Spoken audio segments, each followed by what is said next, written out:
Bro life ஓடிட்டு இருக்கு. முன்னுக்கு போக முடியாது. லைஃப் ஓடிட்டு இருக்கு. மதியம் சொல்லிட்டாங்க.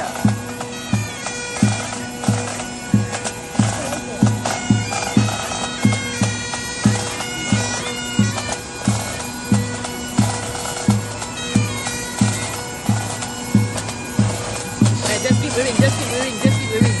Just keep moving, just keep moving, just keep moving.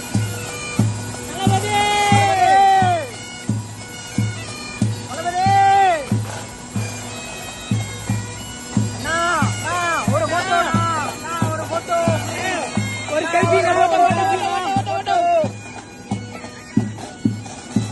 Oh my god.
தளபதி விஜய்க்கு மலேசியா மக்கள் கொடுத்திருக்கிற இந்த வரவேற்பு தான் இப்போ சோஷியல் மீடியாவில் பயங்கரமாக வைரல் ஆகிட்டு இருக்கு. தளபதி விஜயோட கடைசி படமான ஜனநாயகன் படத்தோட ஆடியோ லான்ச் மலேசியாவில் நாளைக்கு நடக்க இருக்கு. மலேசியாவில் உள்ள புக்கிட் ஜலீல் ஸ்டேடியம்ல இந்த தளபதி திருவிழா நடக்க இருக்கு. இந்த ஈவெண்ட் ஆடியோ லான்ச்சா மட்டும் இல்லாம லைவ் ட்ரிபியூட் கான்சர்ட் மாதிரி பிளான் பண்ணியிருக்காங்க. தளபதி விஜயோட கடைசி படம் அப்படிங்கிறதுனால ரொம்ப கிராண்டா நடத்த மூவி டீம் பிளான் பண்ணியிருக்காங்க. தளபதி விஜய், அனிருத், நெல்சன், அட்லி, நிறைய சிங்கர்ஸ், அதுக்கப்புறம் ஜனநாயகன் மூவி டீம்னு எல்லாருமே இப்போ மலேசியால தான் இருக்காங்க. அந்த வகையில தளபதி விஜய் மலேசியாவுக்கு வந்ததுக்கு அப்புறம் ஏர்போர்ட்ல அவரை வரவேற்கிற விதமா மலேசியா மக்களோட பாரம்பரிய நடனக்கலை மூலமா அவரை வரவேற்று மகிழ்விச்சிருக்காங்க. தளபதி ஃபேன்ஸ் நிறைய பேர் இப்போ நாளைக்கு நடக்க இருக்கிற தளபதி திருவிழா ஈவென்ட்க்கு தான் ரொம்ப எதிர்பார்த்து காத்துட்டு இருக்காங்க. எப்படி இருக்க போகுது அப்படிங்கறதையெல்லாம் வெயிட் பண்ணி பார்க்கலாம்.